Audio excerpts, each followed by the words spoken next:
मेहनत कर तू डरता क्यों है, संघर्ष करने से बचता क्यों है, आगे बढ़ अपनी शक्ति जान, खुद को कमज़ोर समझता क्यों है। नाम भी होगा, मुकाम भी होगा, बस आज मेहनत कर ले मेरे दोस्त, कल से वक्त तेरा गुलाम भी होगा। नमस्कार दोस्तों, आप लोगों का स्वागत है आप लोगों का अपना यूट्यूब चैनल प्ले मैथ्स 1 पर।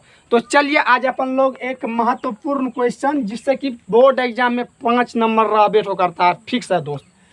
तो सिद्ध करें कि रूट 5 एक अपरिमेय संख्या है, इसको प्रूव करते हैं। अपना चीज़ पहले इसलिए लिख दिया कि अपना लोग को लिखने में थोड़ा कम टाइम लगे और वीडियो थोड़ा कम टाइम का बने, ठीक ना। तो चलिए इसको अपन लोग समझ लेते हैं कि रूट 5 एक अपरिमेय संख्या है।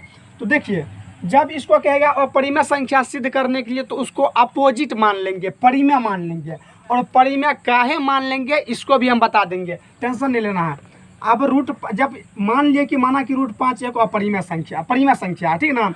तो जब इसको परिमेय मान लिए तो परिमेय का जो रूल रेगुलेशन है उसको पकड़िएगा ना। हो तो परिमेय कहता है कि जब परिमेय होगा तो इसको P/Q के रूप में लिख सकते हैं।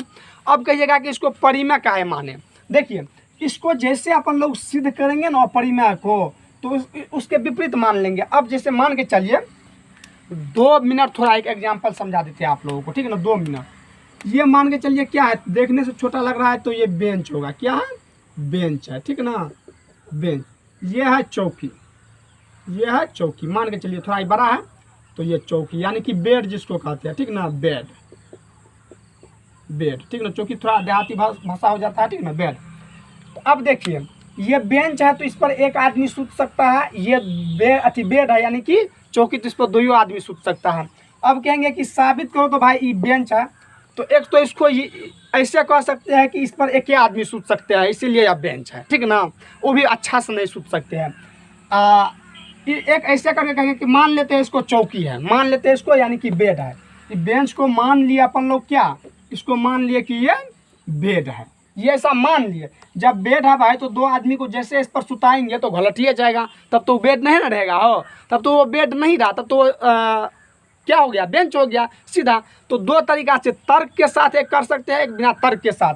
अब इसको कह रहा है कि रूट 5 एक परिमेय संख्या अपरिमेय संख्या सिद्ध करेंगे, तो सीधा कर देंगे कि रूट 5 एक अपरिमेय संख्या सिद्ध हो गया। तो कौन उसमें बात हुआ, तब 5 नंबर कैसे मिल जाएगा आप लोगों को। तो थोड़ा तर्क वितर्क दे करके यदि कीजिएगा ना तो वो अच्छा रहेगा। अब इसको कहिएगा सीधा ये बेंच है, इस पर भाई एक आदमी सुता, देखता नहीं है कि बेंच है। अरे भाई देखबे करते, लेकिन थोड़ा तर्क से करो ना। इसको मान लेते हैं चौकी है, जब चौकी है तो इस पर 2 आदमी को सुताएंगे या एक आदमी को सुताएंगे, अच्छा से नहीं सूत सकेगा तो वह बेंच हो गया, चौकी नहीं हुआ। तो ये थोड़ा तर्क वितर्क करके समझिए, ठीक है ना। अब कितना के मन में आता हुआ कि हवाई जहाज पर तो सूत जाते हैं, स्कॉर्पियो पर भी तो सूत जाते, तो स्कॉर्पियो नहीं हो सकता है। अरे भैया तब वो आप लोगों का मर्जी है, ठीक है ना, उसको नहीं लेकर के चलना है हमको। बेड और चौकी दे करके समझा, मतलब चौकी और बेंच दे करके समझा दिए। अब देखिए, P और Q सहभाज्य संख्या होना चाहिए। ये परिमेय मान लिए तो इसको P/Q के रूप में लिख दिया। P और Q क्या होना चाहिए, सहभाज्य संख्या। और सहभाज्य संख्या कहने का मतलब ये हो गया कि P और Q का एक के अलावा कोई भी उभयनिष्ठ गुणनखंड नहीं होना चाहिए। है देखिए, ये 25/36 है ना, 25/35 से मान के चलिए, तो 5 या 25, 5 7 35। तो अब ये 5/7 ये हो गया शुद्ध परिमेय संख्या। क्या हो गया, शुद्ध परिमेय संख्या। अब इसमें देखिए 5 और 7 में एक के अलावा कोई भी उभयनिष्ठ गुणनखंड नहीं है, सिर्फ एक है, तो इसलिए यह शुद्ध हो गया। इसमें देखिए 1 के अलावा 5 भी था तो यह शुद्ध परिमेय संख्या नहीं हुआ, ठीक ना। उसी तरह से तर्क वितर्क के साथ करना है। अब देखिए, मान लिए कि रूट 5 बराबर P/Q, तो अब देखिए समीकरण 1 मान लिए। अब इसको अपन लोग करना क्या है, तो परिमेय संख्या में अपन लोग जानते हैं कि 1 के अलावा कोई भी दूसरा उभयनिष्ठ गुणनखंड नहीं होता है। इसको तर्क वितर्क दे करके 1 के अलावा कोई दूसरा उभयनिष्ठ गुणनखंड ला देना है। जैसे 1 के अलावा कोई दूसरा उभयनिष्ठ गुणनखंड ला दिए तो अपना लोग का वह परिमेय नहीं रहेगा और परिमेय हो जाएगा, समझ रहे हैं ना। तो चलिए, तो समीकरण 1 में रूट 5 बराबर P/Q। अब देखिए, अपना मन है, तर्क वितर्क दे रहे हैं समीकरण 1 का वर्ग करने पर, समीकरण 1 का वर्ग करने पर, ऐसा तर्क वितर्क दे रहे हैं वर्ग करने पर। देखिए समीकरण 1 का वर्ग करेंगे तो अब अगर वर्ग करेंगे तो रूट 5 का स्क्वायर, जगह थोड़ा कम है दोस्त, और P/Q का होल स्क्वायर। जल्दी देखिए, तो रूट 5 का स्क्वायर क्या हो जाएगा दोस्त, 5, यानी कि रूट 3 गुना रूट 3 हो जाता है, रूट से फ्री। उसी तरह से रूट 5 गुना 5 5 हो जाएगा, 5 रूट से फ्री हो गया यहाँ पे। अब देखिए P/Q², कोई दिक्कत यहाँ तक। अब देखिए, अब यहाँ पे लिख लेते हैं, चूंकि इधर जगह कम होगा, या यहीं पर लिख लेते हैं, फिर बाद में उधर चल जाएंगे। चलिए देखिए, अब इसके बट्टे में नहीं है कुछ, तो एक है, कुछ नहीं है, तो अब कोना कोनी यदि गुना करेंगे तो क्या हो जाएगा दोस्त, तो 5q², 5 गुना q² 5q² होगा ना, है 5q² बराबर p² गुना 1, तो p² हो गया, ठीक ना। अब इसकी एक हटा देते हैं, ठीक ना, रहने भी देंगे तो कोई दिक्कत नहीं दोस्त। तो 5 बराबर p² बटा q², तो इसको कोना कोनी गुना करके ऐसे कर दिया। अब देखिए ये दोनों कौन चीज़ में है दोस्त, तो ये दोनों है गुना में, ठीक ना, गुना में। अब इस 5 को इधर यदि भेजेंगे अपन लोग तो कौन चीज़ में हो जाएगा दोस्त, तो भागा में हो जाएगा, समझ रहे हैं ना। तो q² बराबर हो जाएगा p² बट्टे 5 हो जाएगा, कोई दिक्कत, ये गुना में था, इधर भेज दिया, भागा में हो गया। अब देखिए यहाँ पे थोड़ा गौर से समझिए, p और q यहाँ पे सभाज्य संख्या माने हुए थे। अब देखिए p² के बट्टे में 5 है, तो स्वाभाविक सी बात है कि उसको q² मर्तबे में क्या कर रहा है, विभाजित कर रहा है, तभी ना। जैसे मान के चलिए 10/5 है, 10/5 बराबर क्या हो गया, 2 हो गया, तो 10/5 को 2 लिख सकते हैं ना। तो यानी कि 10 को 5 2 बार में विभाजित कर रहा है, ठीक है ना। उसी तरह से p² बट्टे 5 है ना, तो p² को 5 q² में विभाजित कर रहा है, तो यानी कि p² को तो 5 विभाजित कर रहा है दोस्त। यहाँ तक तो समझने में कोई दिक्कत नहीं। तो देखिए परमा 1.3 कहता है कि यदि p² यानी कि कोई भी संख्या के स्क्वायर को कोई भाग करे तो उस संख्या को भी भाग करेगा। या देखिए अपना जनरली लाइफ में समझिए ना, जैसे यहाँ पर मान के चलिए क्या कि 90 है, मान के चलिए 9 का स्क्वायर है, या 9 नहीं ले लेते हैं, 7 है, 7 का स्क्वायर है अब बट्टा 7 है, तो 7 7 49, 49 को 7 विभाजित कर रहा है ना। तो स्वाभाविक सी बात है भैया कि 7 को 7 विभाजित करबे करेगा, क्योंकि स्क्वायर को भी विभाजित कर रहा है तो 7 को भी 7 विभाजित करबे करेगा, ये स्वाभाविक सी बात है, ठीक ना। तो चलिए यहाँ पे देखिए p² 5 से विभाजित है, तो p भी 5 से विभाजित होगा। यहाँ पे लिख देंगे यहाँ p² 5 से विभाजित है, विभाजित p² किससे विभाजित है दोस्त, तो 5 से, तो p भी 5 से विभाजित होगा, विभाजित होगा। ऐसा अपन लोग क्वेश्चन में लिख सकते हैं, पर मैं 1.3 से तो लिख दीजिएगा, नहीं हो लिखिएगा तो कोई बात नहीं दोस्त। तो इसको मान लेते हैं अपन लोग समीकरण नंबर 2, ठीक है ना।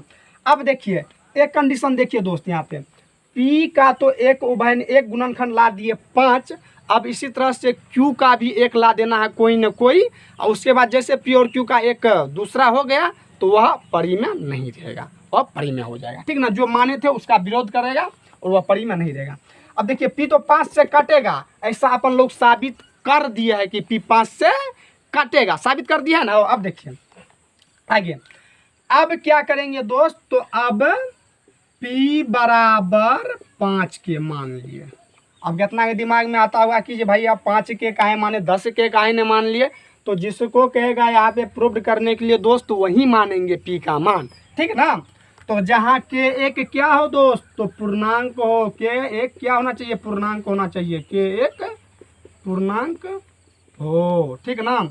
अब देखिए आप लोगों को बता देते हैं, p बराबर 5 के मान लिए अपन लोग, यहाँ तक कोई दिक्कत नहीं दोस्त।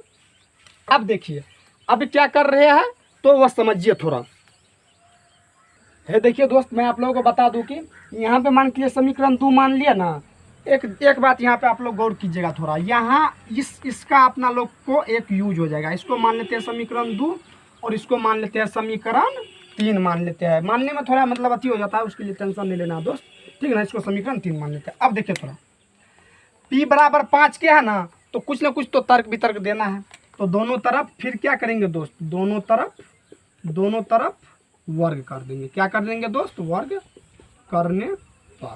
तो अब देखिए दोनों तरफ यदि वर्ग करेंगे तो p² बराबर 5 के का होल स्क्वायर हो जाएगा, यहाँ तक कोई दिक्कत। अब देखिए दोस्त थोड़ा शायद नीचा में जगह नहीं होगा, या होगा तो देखिए हम थोड़ा देख लेते हैं, ठीक है ना। अब देखिए p² बराबर 5 25 यानी कि 25 के स्क्वायर हो गया, कोई दिक्कत यहाँ तक। तो अब देखिए अब शायद नीचा में जगह नहीं होगा, तो अब इसको लेकर के चलते हैं अपन लोग यहाँ पर, क्योंकि भैया बोर्ड छोटा है तो उसको ध्यान में नहीं रखना है, ठीक है ना। जब बोर्ड बड़ा लेंगे, कल ही गए थे मार्केट बोर्ड लेने के लिए लेकिन नहीं हो पाया, ठीक ना, तो तब फिर बढ़िया से एक्सप्लेन करेंगे अपन लोग। तो इसको थोड़ा यहाँ पे कर लेते हैं, कोई दिक्कत। देखिए अब तो पी स्क्वायर बराबर 25 k²। अब देखिए पी स्क्वायर के जगह पर 5q² अपन लोग रख सकते हैं, चूंकि समीकरण 2 ऐसा मान लिए थे। मानने में थोड़ा तभी 2-3 में मिस्टेक हो गया था, तो चलिए समझ लीजिए। अब पी स्क्वायर के जगह पर क्या रख देंगे, 5q²। तो समीकरण 2 का, समीकरण 2 से, समीकरण किससे, 2 से, समीकरण 2 से क्या रखेंगे, देखिए समझिए थोड़ा।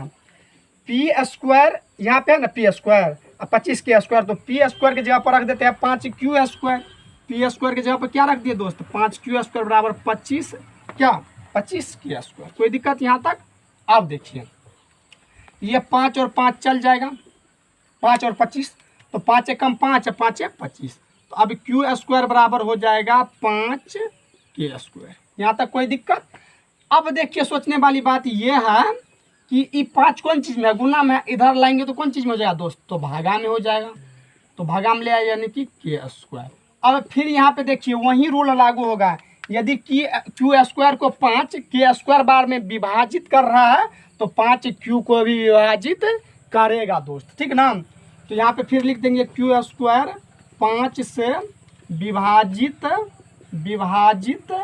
है, तो q भी 5 से विभाजित होगा, q भी 5 से विभाजित होगा। यहाँ पे लिख दीजिएगा, पर मैं 1.3 तो ठीक है, नहीं हो लिखेगा तो कोई बात नहीं। देखिए अब समझिए, अब आप लोग थोड़ा गौर से देखिएगा भैया। देखिए कि P भी 5 से कट रहा है और Q भी 5 से कट रहा है, ऐसा अपन लोग साबित कर दिए। और कैसे किए, सीधा कर दिए कि तर्क वितर्क से कर दिए ना कि हाँ अब बेंच को चौकी सीधा बना देंगे। तर्क वितर्क से यानी कि बेंच को बेंच प्रूव करेंगे, बेड को बेड प्रूव करेंगे, तर्क वितर्क से कुछ, ठीक ना। तो तर्क वितर्क करते हुए अपन लोग देखिए p² 5 से, P भी 5 से विभाजित हो गया और Q भी 5 से विभाजित हो गया है। देखिए यहाँ पे P और Q को अपन लोग माने थे स्वाभाज्य संख्या होना चाहिए, यानी कि P और Q एक के अलावा, सिर्फ एक के अलावा कोई दूसरा संख्या से नहीं कटना चाहिए, तब ये परिमेय होता हो। और जैसे एक के अलावा कोई दूसरा संख्या से कट गया तो परिमेय रहेगा, नहीं रहेगा तब। तो देखिए P और Q एक के अलावा 5 से भी कट रहा है, P भी 5 से कट रहा है और Q भी 5 से कट रहा है। तो जैसे P भी 5 से कट रहा है, Q भी 5 से कट रहा है, तो वह परिमेय नहीं होगा, वह परिमेय होगा। तो अब देखिए यहाँ पे समीकरण नंबर 3 था, यहाँ पे मान लेते हैं समीकरण नंबर 4। और समीकरण 3 और 4 से यह स्पष्ट होता है दोस्त कि P और Q का एक के अलावा 5 भी उभयनिष्ठ गुणनखंड है, जो क्या है, हमारे मान्यता का विरोधाभास उत्पन्न करता है। इसीलिए √5 एक परिमेय नहीं होगा और परिमेय होगा। परिमेय होने के लिए शर्त था दोस्त कि एक के अलावा कोई दूसरा उभयनिष्ठ गुणनखंड नहीं होना चाहिए। लेकिन यहाँ पे अपन लोग P का भी 5 ले आए और Q का भी 5 ले आए। तो चलिए थोड़ा लॉन्ग लिख देते हैं। अतः P एवं Q का उभयनिष्ठ गुणनखंड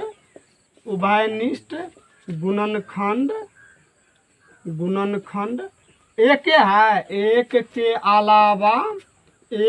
अलावा कौन चीज हो गया दोस्त, तो एक के अलावा 5 भी है।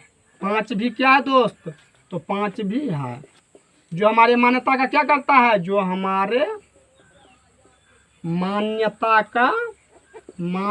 का विरोधाभास करता है या विरोध करता है, जो हमारे मान्यता का विरोधाभास उत्पन्न करता है, जो हमारे मान्यता का क्या करता है, विरोधाभास उत्पन्न करता है। इसीलिए हमारा मानना गलत है कि √5 एक अपरिमेय संख्या है। तो इसीलिए हमारा मानना गलत है कि √5 एक